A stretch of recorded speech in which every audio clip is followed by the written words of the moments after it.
नमस्कार दोस्तों, आपके अपने कैरियर गुरु कोचिंग सेंटर में स्वागत है।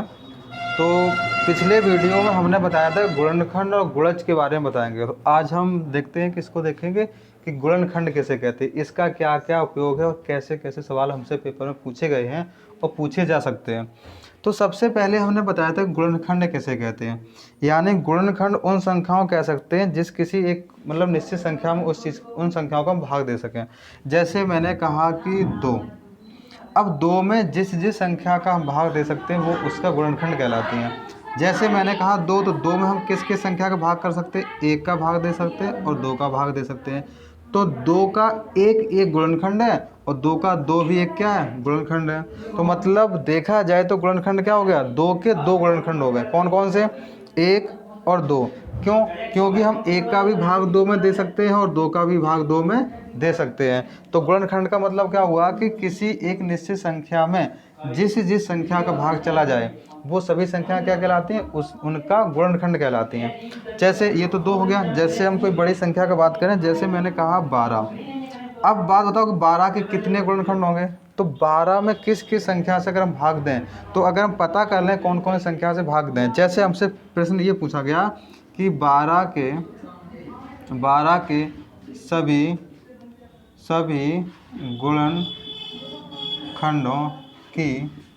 गुणनखंडों की संख्या कितनी है। 12 के सभी गुणनखंडों की संख्या कितनी है। तो मतलब कि हमें ये निकालना पड़ेगा कि हम 12 में किस किस संख्या से भाग दे सकते हैं। तो देखो, हम 12 में किस किस संख्या से भाग दे सकते हैं। क्या हम 1 से 12 में भाग नहीं कर सकते, 1 हो जाएगा। क्या हम 2 से 12 में भाग नहीं कर सकते हैं, इससे भी कर सकते हैं। क्या हम 3 से 12 में भाग नहीं कर सकते हैं, चला जाएगा ना, 3 चौको 12। फिर देखिए 4 से भाग कर सकते हैं, 4 से भी कर सकते हैं। 5 से भाग कर सकते हैं, नहीं जाएगा, तो इसको हटा देंगे। 6 से भाग कर सकते हैं, तो 6 से कर सकते हैं। 7 से नहीं कर सकते, 8 से नहीं कर सकते। फिर क्या आ जाएगा, 12। तो यानी कुल मिला के देखा जाए कि हम किस किस संख्या से भाग कर सकते हैं। 1 से भी भाग कर सकते हैं, 2 से भी भाग, 3 से भी भाग जाएगा, 4 से भी चला जाएगा, 6 से भी चला जाएगा और 12 से। और भी कोई संख्या जिससे भाग जाएगा नहीं। तो 12 के कुल कितने गुणनखंड हो गए, देखिए कितने हो गए, 1 2 3 4 5 6।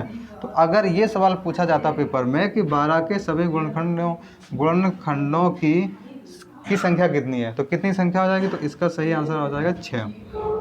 सही है दोस्तों, 1 2 3 4 5 6 हो जाएगा।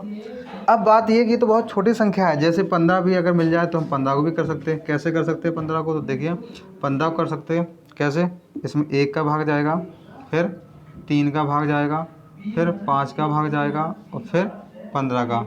और किसी का भाग जाता है नहीं। तो इसके 15 के कुल कितने गुणनखंड हो गए, तो हम कहेंगे 1 2 3 और 4।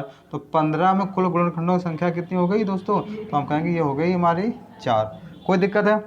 अब जब कभी संख्या हमको बड़ी मिल जाती है, जैसे बड़ी संख्या मिल जाए, जैसे हमको मिल जाए बड़ी संख्या, मान लो हमने दे दिया कि 108 में कुल कितने होंगे, मैंने बोल दिया कि 320 में कुल कितने होंगे, 120 में कुल कितने होंगे, या 1080 में कितने होंगे।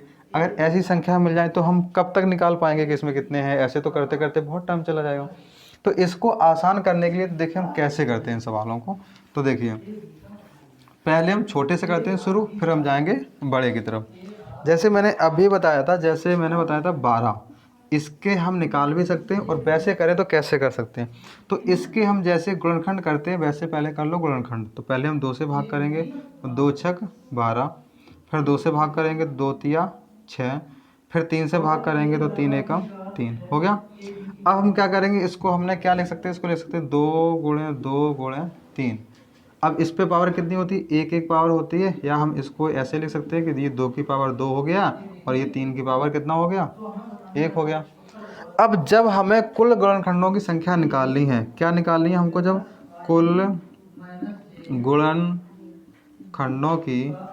गुणनखंडों की संख्या जब निकालनी है, कुल गुणनखंडों की संख्या, तो हम क्या कर सकते हैं, इस पर जितने भी पावर है, इस पर पावर कितनी है 2, तो 2 में 1 अपनी तरफ से जोड़ देंगे तो कितना हो जाएगा 3। इंटू का चिन्ह है, इंटू। यहाँ पे कितनी पावर, जब कोई पावर नहीं होती तो 1 पावर होती, उसमें भी 1 अपनी तरफ से जोड़ देंगे, कितना हो जाएगा 2 हो जाएगा। इसका कर देंगे गुणा, तो 2 तिया कितना हो जाएगा, 2 तिया 6। तो 12 के कुल गुणनखंडों की संख्या कितनी होगी दोस्तों, 6। तो कोई दिक्कत है।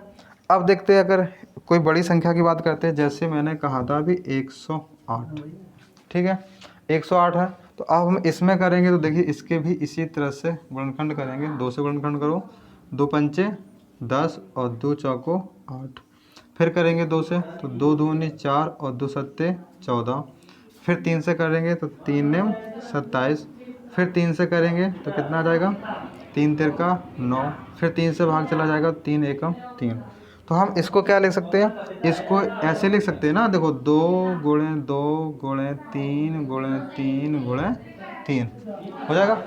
अगर हम इसको ऐसे लिख सकते हैं, अगर देखा जाए ये 2 बार लिखा तो इसको लिख सकते हैं 2 की पावर 2, और ये 3 बार लिखा तो इसको लिख सकते हैं 3 की पावर 3। अब हमें जब कुल गुणनखंडों की संख्या निकालनी है, कुल गुणनखंड, जब हमें कुल गुणनखंड निकालने हैं तो कैसे, इस पे 2 पावर है तो एक और जोड़ देंगे, कितना हो जाएगा 3। इस पे कितने हैं, 3 पावर है तो इसमें एक अपनी तरफ से जोड़ेंगे, कितना हो जाएगा 4। तो ये कितना हो जाएगा, 3 चौको 12। तो 108 में कुल गुणनखंडों की संख्या कितनी है, 12। तो कोई दिक्कत है यहाँ तक। और देखिए इसी क्रम में और सवाल देखते हैं कोई, और कोई बड़ी संख्या देखते हैं। जैसे मैंने देख लिया 360, 360 में कुल कितने गुणनखंड होंगे, तो यही गुणनखंड ये क्रम इसी में भी करेंगे। देखिए 360, तो 360 में पहले 2 से भाग जाएगा, चला 2 से भाग कर देंगे तो कितना आ जाएगा, तो 2 एकम 2, 2 अट्ठे 16 यानी कि 180, ठीक है। फिर 2 से भाग करेंगे, कितना आ जाएगा 90 आ जाएगा। फिर 2 से भाग करेंगे, कितना आ जाएगा, 2 चौको 8, 2 पंचे 10, 45। फिर 2 से तो जाएगा नहीं, 3 से देख लो, 3 से आ जाएगा तो 15। फिर 3 से चला जाएगा तो 5, और फिर 5 से चला जाएगा तो 1। सही है। अब इसको सबको इस क्रम में लिख लो। कैसे लिखेंगे, 2 गुणे 2 गुणे 2 गुणे 3 गुणे 3 गुणे 5, ठीक है। अब देखो ये 3 बार लिखा है तो इसको लिख सकते हैं 2 की पावर 3। ये 2 बार लिखा है तो 3 की पावर 2, और ये 1 बार लिखा है तो 5 की पावर 1। अब हम जब गुणनखंड निकालेंगे, कुल संख्या निकालेंगे, कुल गुणनखंडों की संख्या, तो कुल गुणनखंडों की जब संख्या निकालेंगे तो यहाँ पे 1 अपनी तरफ से जोड़ लेंगे तो कितना हो जाएगा, 3 + 1 तो कितना हो जाएगा, 4 हो जाएगा। इसमें 1 जोड़ेंगे तो 2, और 1 अपनी तरफ से तो 3 हो जाएगा। इसमें 1 अपनी तरफ से जोड़ेंगे तो 2 हो जाएगा। तो कर दीजिए गुणा, 4 तिया 12, 12 दूनी 24। तो कुल गुणनखंडों की संख्या कितनी हो गई, 24, ठीक है। अगर ये कुल गुणनखंडों की संख्या 24 हो गई है तो फिर और देख लिए, एक दो सवाल और देख लीजिए, कोई बड़े से, कोई बड़ा सा सवाल देख लो। जैसे कि कोई आ रहा है, कोई दूसरा सवाल बताओ, कोई संख्या। 840। चलो 840 देख लो, 840, ठीक है। या जो भी है, जितना भी है, हम इसी क्रम में इसको हम आराम से कर सकते हैं। तो देखिए इसके गुणनखंड करेंगे तो 2 से करेंगे तो 2 चौको 8 और 2 दूनी 4, 420 हो जाएगा। फिर 2 से भाग जाएगा, चला ये कितना जाएगा, 2 से भाग कर देंगे तो 2 दूनी 4, 2 एकम 2, 210। फिर 2 से भाग करेंगे, 2 एकम 2, 2 पंचे 10, 105। अब तो 2 से जाएगा नहीं, 3 से कर दो, 3 तिरका 9 और 3 पचे 15। अब 3 से जाएगा नहीं, 5 से चला जाएगा, 5 सत्ते 35 और यहाँ 7 एकम 7। अब हम इसको कैसे लिख सकते हैं, ये लिखा है देखिए 3 बार, ये हो जाएगा 2 की पावर 3। ये 1 बार लिखा है तो ये 3 की पावर 1। ये 1 बार लिखा है तो 5 की पावर 1, और ये 1 बार लिखा है तो 7 की पावर 1, ठीक है। अगर ये 7 की पावर 1 लिखा है तो अब देखिए इसको क्या करेंगे, 1 अपनी तरफ से जोड़ेंगे, पावर में जोड़नी है ना कि इसमें जोड़ दो नीचे, ठीक है। तो इसकी 2 की पावर 3 है तो 3 में 1 जोड़ेंगे तो 4 आ जाएगा। 1 में 1 जोड़ेंगे तो 2 आ जाएगा। इसमें जोड़ेंगे तो कितना आ जाएगा, 2 आ जाएगा। और इसमें जोड़ेंगे तो 2 आ जाएगा। कितना आ जाएगा, 4 दूनी 8, 8 दूनी 16, 16 दूनी 32। कितना आ जाएगा दोस्तों, 32। तो कुल गुणनखंडों की संख्या कितनी हो गई, 32, ठीक है। और जैसे कोई एक और देख लो, जैसे मैंने लिख दिया 135, ठीक है। 135 को देख लो कैसे, इसमें 2 से भाग तो जाएगा नहीं, 3 से जाएगा, चला 3 से चला जाएगा, 3 से, 3 चौको 12 और 3 बचे 15। फिर 3 से दे दो, 3 एकम 3 और 3 बचे 15। फिर 3 से भाग दे दो, 3 बचे 15। फिर 5 से भाग दे दो, 5 एकम 5। सही है। इसको ये कितनी बार लिखा है, देखिए 3 की पावर 3 क्योंकि 3 बार लिखा है, ये 5 की पावर 1 क्योंकि ये, तो कितना आ जाएगा, इसमें एक जोड़ेंगे तो 4 आ जाएगा, इसमें एक जोड़ेंगे तो ये 2 आ जाएगा, तो 4 दूनी 8। तो 135 में कुल गुणनखंडों की संख्या कितनी हो गई दोस्तों? 8।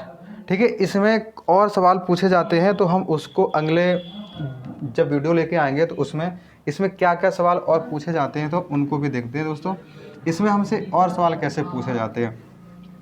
हमसे पूछे जाएंगे कि सम संख्या, हमसे क्या पूछे जाएंगे कि सभी, एक तो हमसे ये अभी जो मैंने सॉल्व किया वो हमने क्या सॉल्व किया, हमने केवल एक टाइप का प्रश्न सॉल्व किया। वो क्या किया है, ये वाला कि कुल गुणनखंडों की संख्या। क्या मैंने इसको सॉल्व किया पहले, अभी सीखा मैंने, कुल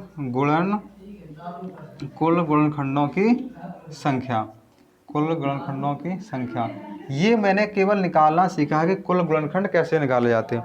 अब हमसे क्या क्या पूछा जा सकता है, हमसे पूछा जा सकता है कि सभी सम गुणनखंड, सभी सम गुणनखंडों की संख्या, ये पूछा जा सकता है। दूसरा पूछा जा सकता है